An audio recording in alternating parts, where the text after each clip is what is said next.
আসসালামু আলাইকুম ওরহমতুল্লাহি ওবারাকাতুহু।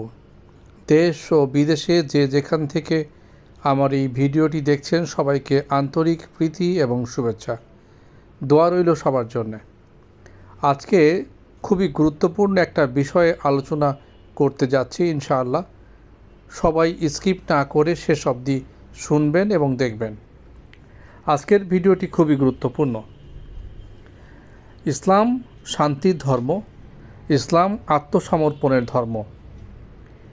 বিনা প্রস্তাবনা আল্লাহকে মাবুদ হিসাবে স্বীকার করা এবং তার আনুগত্য করার নামই হচ্ছে ইসলাম। কোরআনে মুহাম্মদ রাসূলুল্লাহ সাল্লাল্লাহু আলাইহি সাল্লাম যা যা আমাদের জন্য নিয়ে এসেছেন সেগুলোকে মেনে নেওয়া এবং সেগুলো পালন করার নামই হচ্ছে ইসলাম, ঈমান। কোরআনে লোকমান আলাইহিস সালাম তার সন্তানদের উদ্দেশ্যে কিছু গুরুত্বপূর্ণ নসিহা করেছিলেন। সেই নসিহাগুলোর মধ্যে একটি হলো, ইয়া বুনাইয়া লা তুশরিক বিল্লাহ ইন্না শিরকা লা যুলমিন আযীম।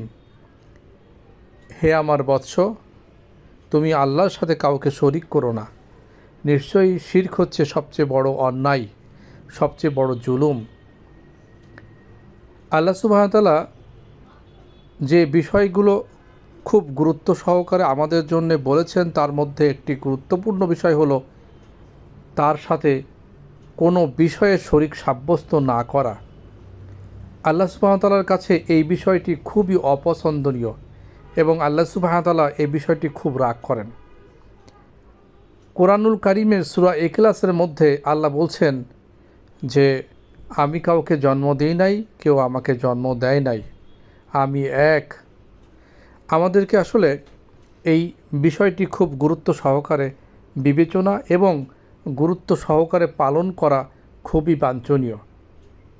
আমরা কথা কাজে অনেক সময় আমরা আমাদের অজান্তেই আমাদের শিরক হয়ে যায়, আমাদের মহান রবের সঙ্গে শরিক সাব্যস্ত হয়ে যায়। এটা খুবই গভীর কাজ, খুবই বড় রকমের গুনাহ এবং জুলুমের কাজ। আমরা দু একটি উদাহরণ দিলে এই বিষয়টি আরও পরিষ্কার হয়ে যাবে।